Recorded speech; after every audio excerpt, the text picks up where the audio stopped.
അർത്ഥബോധാവസ്ഥയിൽ എപ്പോഴോ തോക്കിന്റെ ബയണറ്റ് കാൽവെള്ളയിലേക്ക് തുളഞ്ഞു കയറുന്നത് അദ്ദേഹം അറിയുന്നു.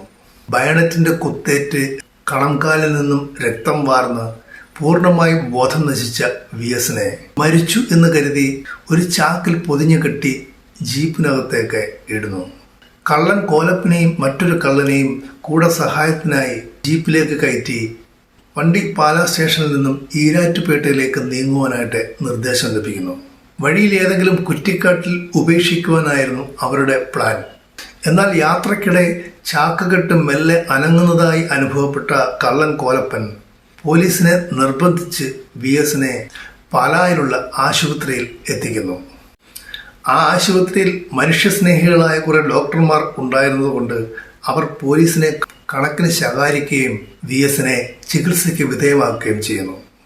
പിന്നീട് ബോധം തെളിഞ്ഞപ്പോൾ ബയണറ്റിന് കുത്തേറ്റ കാലിലത്ത് കുത്തി നടക്കണമെങ്കിൽ ചുരുങ്ങിയത് 9 മാസമെങ്കിലും ആകുമെന്ന് ഡോക്ടർ അദ്ദേഹത്തെ അറിയിക്കുന്നു. ഈ മനുഷ്യനെയാണ് ചിലർ അവസാനത്തെ കമ്മ്യൂണിസ്റ്റ് എന്ന് പറഞ്ഞ് തരം താഴ്ത്തുവാനായിട്ട് ചിലർ ശ്രമിക്കുന്നത്. വലിയ വിദ്യാഭ്യാസത്തിനൊന്നും അവസരം ലഭിക്കാതിരുന്ന VS 4.5 വർഷത്തോളം പൂഞ്ഞാറിൽ ഒളിവിൽ താമസിക്കുമ്പോൾ ഒട്ടേറെ പുസ്തകങ്ങൾ വായിക്കുവാനായിട്ട് അദ്ദേഹം സമയം കണ്ടെത്തി.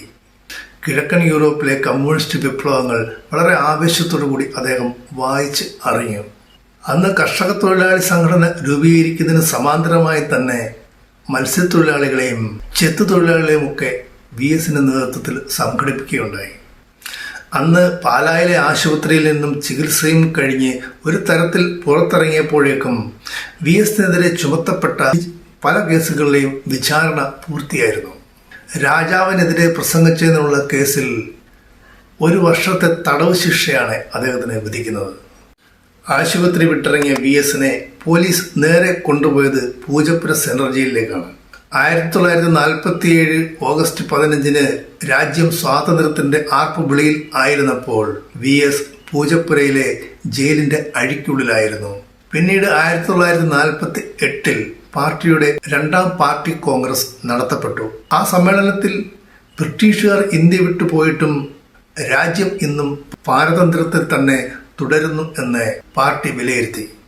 സ്വാതന്ത്ര്യത്തിനായുള്ള പോരാട്ടം അവസാനിച്ചിട്ടില്ല, അത് തുടരുവാൻ തന്നെ പാർട്ടി ജനങ്ങളോട് ആഹ്വാനം ചെയ്യുന്നു. അന്ന് സമ്മേളനത്തിൽ പങ്കെടുത്ത പ്രമുഖ നേതാക്കളെയെല്ലാം അറസ്റ്റ് ചെയ്ത് ജയിലിനകത്താക്കി.